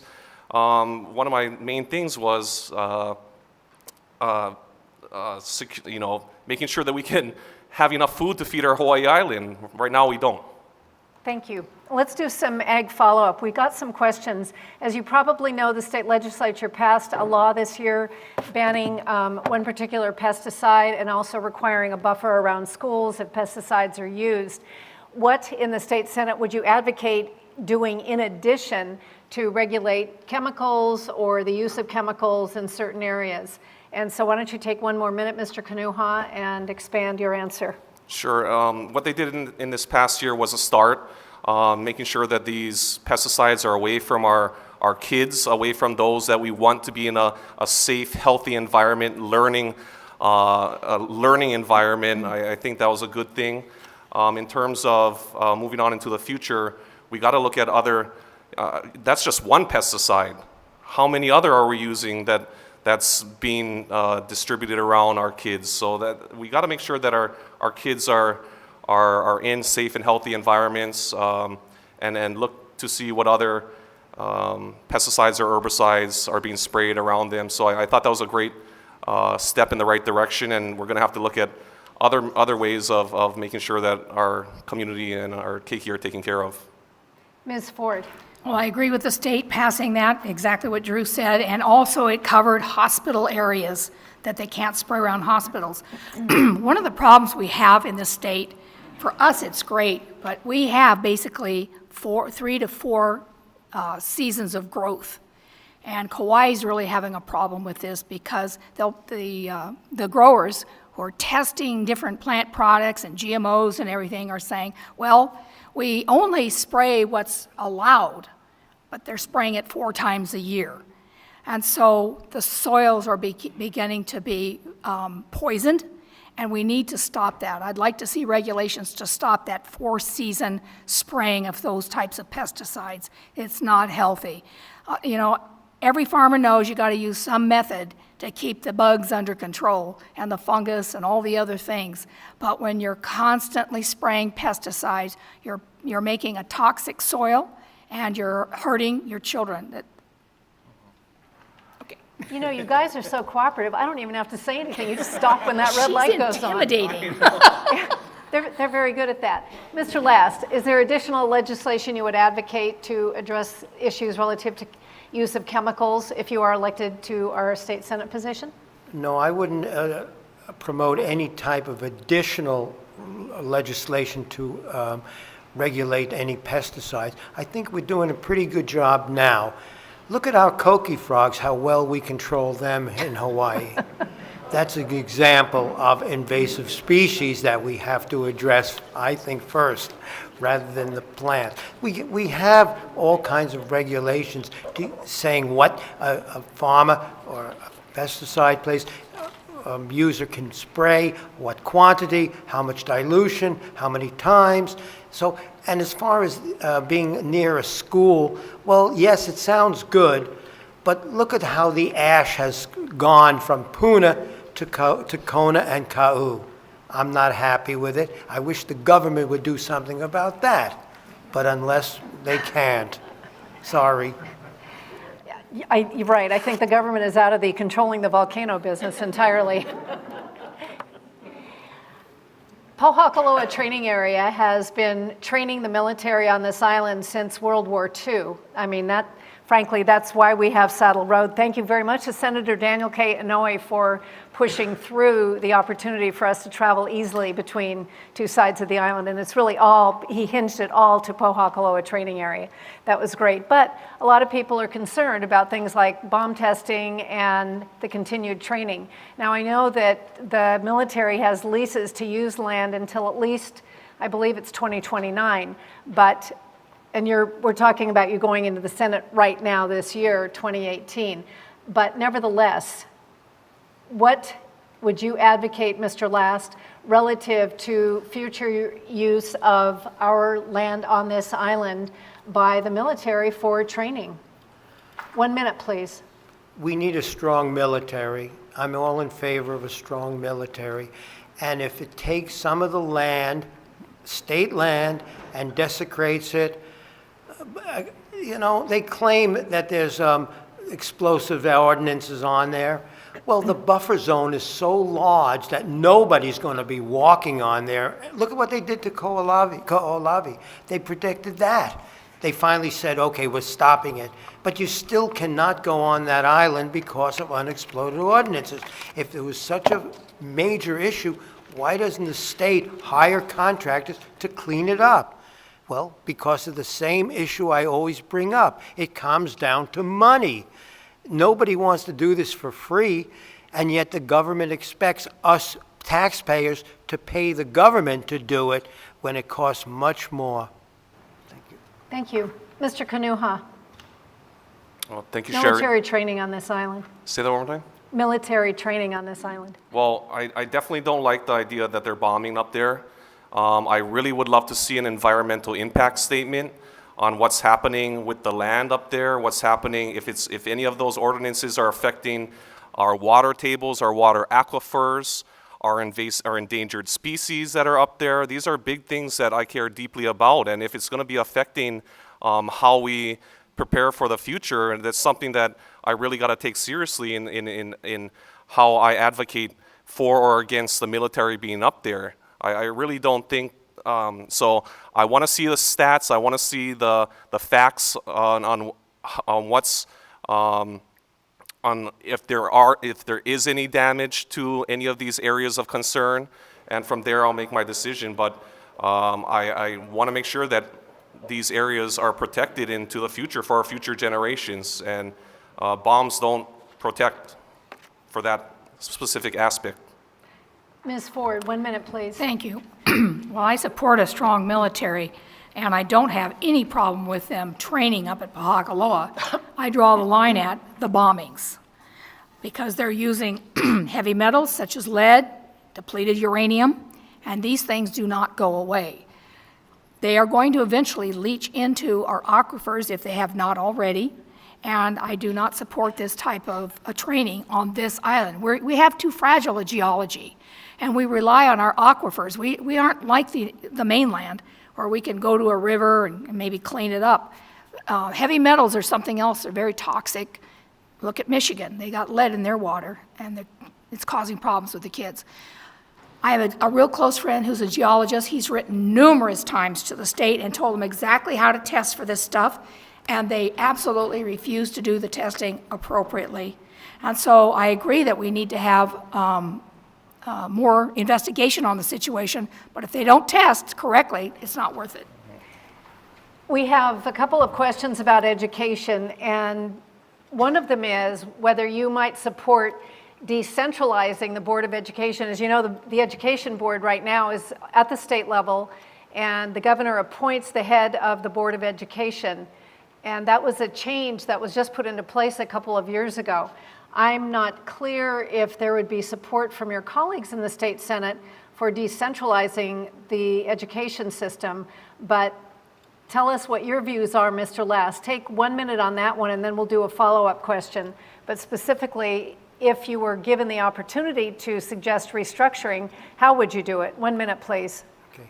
I'm a strong believer in education, and I find that to have a statewide Board of Education, and Hawaii is the only state with such a board, has its positive aspects, but then there's also some drawbacks about local control. So I would have to very carefully analyze this whole issue. What are the pros and cons of decentralizing public schools? I think the priority of the Board of Education is to have adequate schools for all public school children. If someone wants to send their children to private schools, the state should not have any say in the matter. But public school should be very well strictly regulated by the state. Thank you. Ms. Ford? I have to say I'm torn on decentralization. We consistently hear that if you decentralize the top-heavy DOE, that we're going to be duplicating all of the efforts that they're taking care of right now in each county. On the other hand, I'm not real impressed with DOE's performance. And so surely our island can do better than that. I can't say that I would decentralize it at this point because would have to do more study. I would be leaning toward decentralization, but it would take some study on my part to make a decision on that. Mr. Kanuha, 1 minute, please. Thank you, Sherry. And I agree. I don't know if decentralization is the ultimate course of action, but we are a unique situation in the entire United States. We have one centralized school system. I would love, though, to have more control, especially on Hawaii Island, more control over what's being produced, what's being said, what's being offered to the keiki of our county, especially. I think we know what's best for our community. We understand what how our kids operate. I really do think that we would be, like us here on Hawaii County, would be the best advocates in terms of what we want to produce or how we want our kids to go through our public education system. I don't know exactly the decentralization part, but I really think we're the best ones to advocate for the statewide system that we have now. Cool. Apparently they all like what you guys are saying. Just as a side note, one of the things that I discovered, because there is a constitutional amendment coming up, not in this election, but in the following election, that is going to add more property taxes. The State Board of Education's budget is $2 billion. $2 billion. So that's something we'll talk about after this election is over. But I mean, they have a tremendous amount of money tied up in the state education system. I will tell you, I don't imagine you would be able to answer this particular question, so I just want to let you know that somebody would like you to do a good analysis of Kealakekee Elementary School, that they have over 1,000 students and the enrollment is still growing. So unless you've actually been to Kealakekee Elementary and have a specific plan, I'm happy to let you take 30 seconds and answer it. Otherwise, just put that on your list for if you're elected, people want to do something. You want to take 30 seconds, Drew, and I'll give everybody else? I mean, Well, it's definitely on the list. You know, I didn't go to Kealakekee Elementary, correct? That's what it I went to says. Kalakai Elementary, but I don't know the aspects and all the inner workings of Kealakekee Elementary. Just know that I'm a huge proponent of public schools and will be advocating on behalf of all the public schools, not only in Hawaii County, but in this entire state. 30 seconds, Brenda? Yeah. Years and years ago, when I first got here, we did the Kona Community Development Plan, and in the meeting was a person from the Board of Education, and I challenged that person being part of the group, and I complained about it. When that person voted, she said, "I'm here to vote against building any more schools in Hawaii County. A school that has 1,000 kids in it in elementary school is too big. We need another school, and the state should pay for it." Thank you. Mr. Last, 30 seconds. Wow, I'm surprised only 1,000 students. When I went to high school in New York, my school had 5,000 students on one session, and they were all boys. Not men, boys. Anyway, so, you know, that's a tough question asking me about schools and such, because I think, I don't know where I stand. Like I said before, I'd have to review the issue. There's some questions here about support for Native Hawaiians, and I'd like each of you to take 2 minutes and tell us if there's any specific Native Hawaiian issues you would address. Department of Hawaiian Homelands is a big topic, the lack of providing adequate housing, and just general more support. And since you, Mr. Kanuha, are Native Hawaiian, I'm going to start with you. 2 minutes, please. Well, how can I not support Native Hawaiians? I'm I am a Native Hawaiian. I've grown up in this community. My grandfather was 100% Hawaiian. You know, it's been difficult. My family lived in Kailua. They've been there for generations. All around them, property values got higher. It was very difficult for them to continue to live in the place that they've been for 500 years.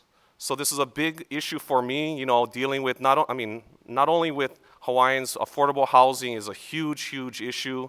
I hate to see our local families moving out of the communities that they were born and raised in because of how expensive it is to live. So that's why it's one of my biggest things I really want to tackle. And I know for a fact that it will help our local families, our Hawaiian families, stay in the community that they were born and raised. You know, you look at even Hawaiian Homelands. Right up here, we have a great community of a housing project that is opening up, and hopefully they can make more homes available to the Hawaiian community. But you know, these homes cost $350,000. Some, you know, just starting off. How is that helping our community by having them so expensive? So it's going to be a big issue that I look forward to handling, making sure that our Hawaiian families have opportunities for education. You know, I'm a proud. I didn't graduate from Kamehameha schools, but I understand the need to have access to education for our Hawaiian families. Thank you. Ms. Ford, 2 minutes on what your thinking is. Thank you. Regarding Hawaiian Homelands, I think they've been inadequate. There are people who've been on the list, and the elders are now dying. They've never received their land. Hawaiian Homelands has not put in the infrastructure, the sewers and things that are needed in these areas. And I think we need to deal with that in a more appropriate manner. I don't know what the problem is in DHHL, but there's a problem. And then we get to Hawaiian rights. You know, this is my opinion. I think we have a lot of laws on the books to protect Native Hawaiians. Unfortunately, they're not enforced all the time. We do EISs, and we typically leave a lot of Hawaiians out of the discussion. And so they get very angry. And I understand that there are some Hawaiians, to the core of their being, will never get over the overthrow of the Queen, and I don't blame them. So I think we are obligated to make an extra effort for the Native Hawaiians who have been displaced and help them get into homes. I agree that $350,000 per house is an outrageously high amount, and we need to do something about it. Regarding Kamehameha Schools, I guess it's a private entity, but I've always kind of objected to the fact that they take the creme de la creme, but they don't take the kids who are struggling, who really need the extra help, and that really bothers me. So I'll just leave it at that. Mr. Last. Hawaiian homelands, I have a problem with that, not from the legislative perspective, but from the fact that we are the United States of America, and we don't treat, you know, how we treat Hawaiians here with Hawaiian homelands, we treat them totally different and above than what the Native Hawaiians get on the mainland. They live in very remote areas. At least here, they're in proximity to the main Kailua area, but that's because it's a small island. I know that. But the fact that on the mainland, the Native Hawaiian tribes do something. They introduce gambling on their reservations, and they are very successful at that. But then what about the drugs and alcohol? Well, these are choices adults make. I cannot legislate how someone lives. Please, we got to get this out of our head that we have to help somebody because, you know, things are tough and they end up on drugs. I don't believe that. If you end up on drugs, it was easy enough to get on, you can easily enough get off. So I see a big disparity with how we treat the Hawaiian, Native Hawaiians. This is America. I'm a newcomer here. I've been only here 26 years. I left New York because it was expensive. You think this is expensive? Try New York or any major city in America. Thank you. Thank you, Mr. Last. The state and HELCO are seeking new options for renewable power, particularly now because we've lost a lot of energy capability on the island. That will include geothermal. If it looks like there's a geothermal source on the west side of Hawaii Island, or any place on Hawaii Island, but particularly the west side, which means there'll be enough heat in the ground that can be used to generate steam and power. What kind of conditions would you want to see imposed? What kinds of concerns might you have? And I'd like you to take 1 minute, and we'll start with you, Mr. Last. It's a private entity. I think we should not the state legislature should not get involved with a private entity. I keep saying this over and over, but I get nowhere. Maybe I'm wrong. That's fine. But I think that we should get out of administrating private entities. The price that people are claiming that because of Puna geothermal going out, our price of energy is going up. Well, there was recently an article in the paper, and I took exception to that. I wrote a rebuttal. I said, if you know that it's going up and to a certain level this year, then give me the winning lottery numbers, even though I don't play, because I would like to have that foresight. No one knows what the rates are going to be doing electrically. Thank you. I'd just like to point out that we're talking about the regulated utility, HELCO, when we speak of this. So we're not speaking of a totally private entity. So Ms. Ford, give us 1 minute on any concerns you might have about new geothermal sources. 1 minute. I will not support any further geothermal plants on this island. The people I know around that geothermal plant have gotten sick. That plant has made many, many mistakes, and it is the second plant on this island that has been overrun with lava. I understand they want to clean source of energy. But this geothermal plant and any other geothermal plant on this island is not going to produce clean energy. It just is not. And because we live on a volcanic island, they want to build one on the backside of Hualalai. They want to build another plant over on the East Rift. What are you thinking about? You've lost 2 plants on the East Rift zone. Why would you put in a third? Because they're going to make money? Perhaps. But look at the problems. We had to have the governor order them to get the pentane out of that area. They do not know how to run those plants safely, efficiently, and for good health of their neighbors. I won't support them.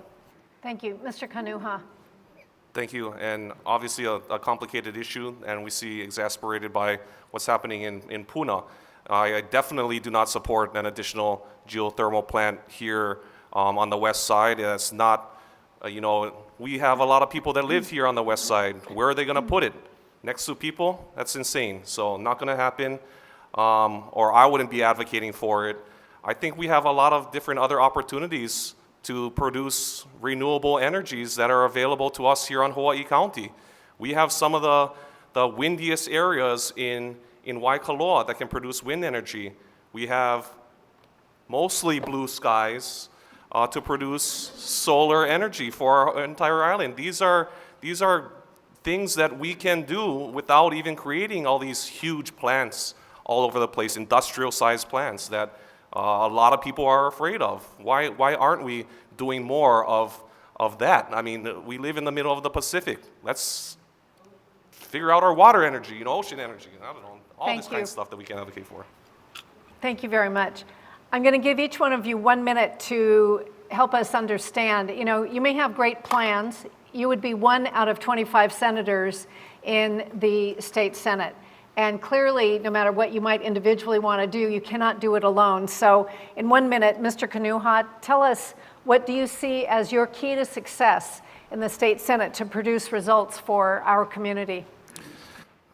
On the council, I had the ability to work with others. I got the council chair not because I was the strongest advocate for everything. I had the ability to work with each and every person around this island. That's how you get things done. That's how you make things happen. That's how you pass bills.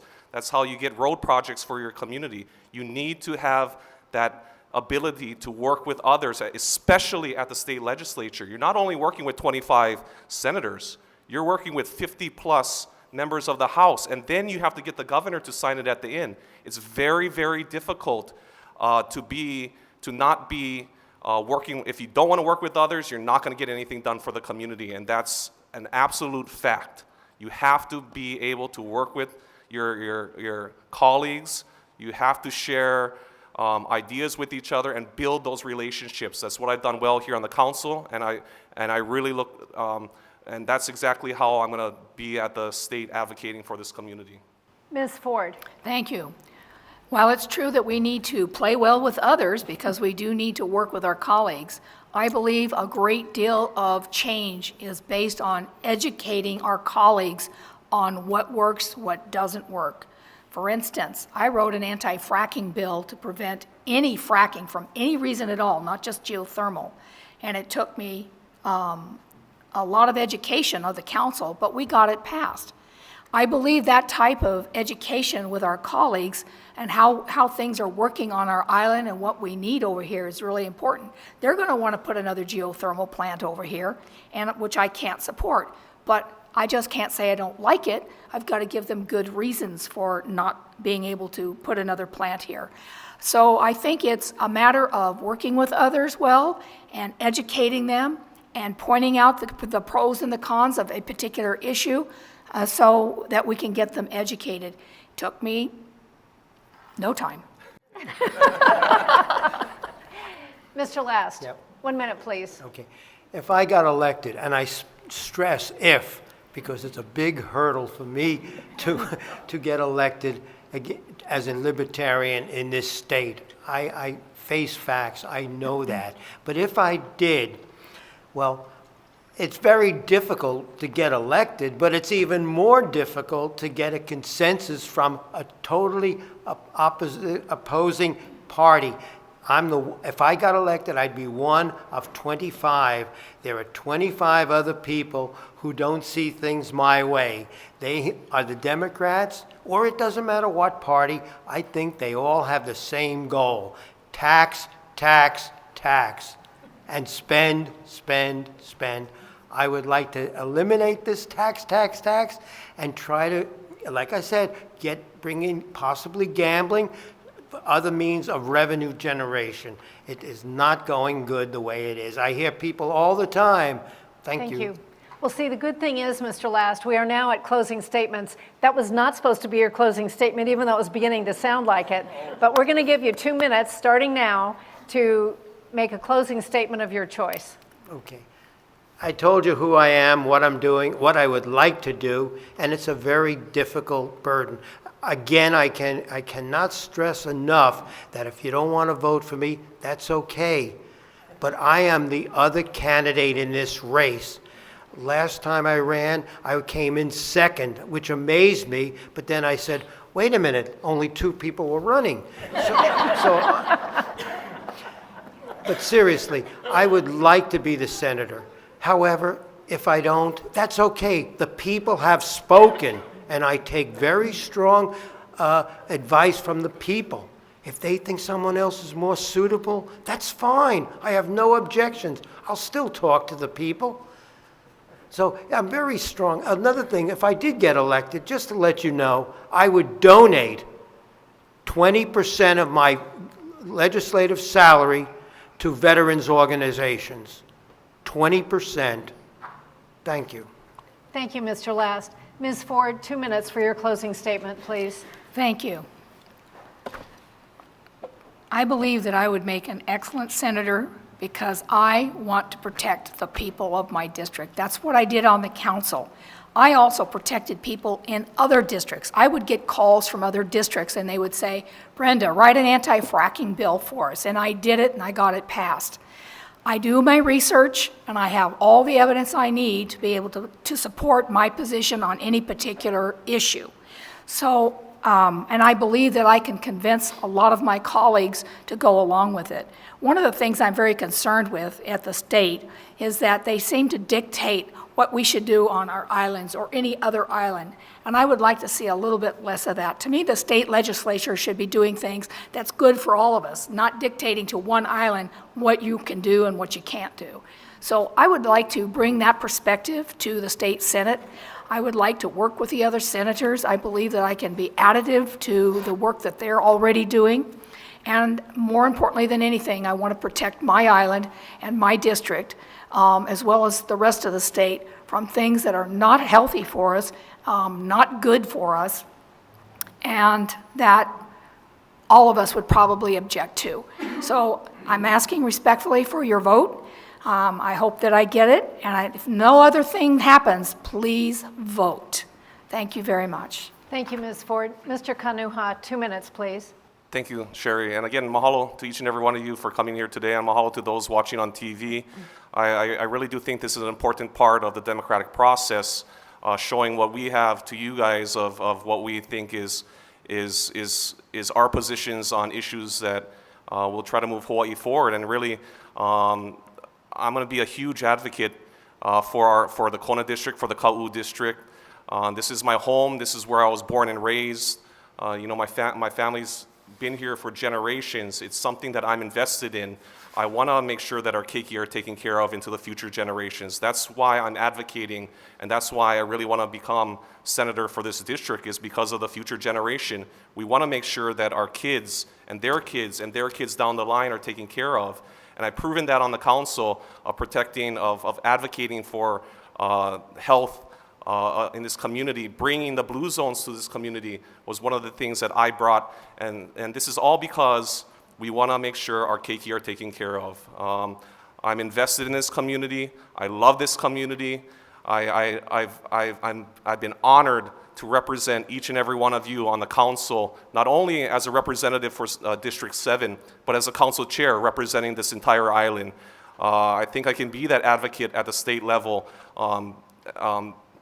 bringing these projects to this district, making sure that we're taken care of in terms of transportation, in terms of education, in terms of healthcare, access to healthcare. I appreciate and honor to be here tonight, and I also ask for your vote of confidence for the Senate seat.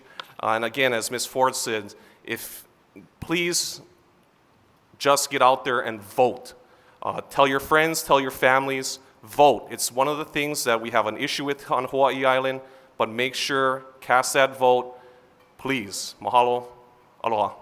Thank you so much. And I'd like to really reinforce what they said about voting. We have great registration percentage, like 70% of the people are registered. But if you look at how many people turned out the last several years for elections, it's really abysmal. And that means that very few people actually elect the people who represent us. And that is not good. So please, if whoever you vote for, vote. That's very important to do, and I learned a lot. But I'd like to turn this back to Jane Clement. Thank you so much to all of you for being here and to our candidates. How about a big hand to our fabulous, amazing moderator, Miss Sherry Bracken.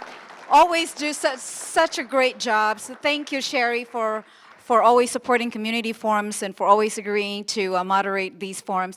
And we want to thank Drew and Brenda and Michael for being here and for participating in these forums. Thank you for allowing us to get to know you a little bit more, and thank you for letting us know about your positions on different issues that are very important to this community, to all of us.